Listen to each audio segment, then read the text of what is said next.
Yan na po yung mga ibibigay namin, mga foods and mga gamit na ibibigay namin po sa mga taga-Pili at sa mga taga-Dikabugaw. Yan, ginamit namin po yung Quezon kasi hindi makakapunta yung sakay dito dahil mahirap yung daanan. Yes, we have the cabs. Ayan. Yung mga beautiful letera na mga eskeretera. Yeah.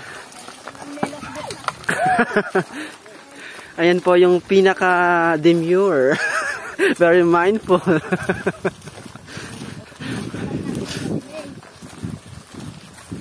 Sige, itulak mo SK. Sige, SK. Shares. Ayan na po yung isang sakay na na-shigbak. Ala, ang ganda po dito. Oh, ang ganda. Nice view. This is Pili po. Napakagandang lugar. Kaya bundok, lantik. That is Lantik. Okay. Lantik yan? Lintik na pag-ibig. Nagkakasuling. Yeah. Ala, ang ganda talaga dito. Oh.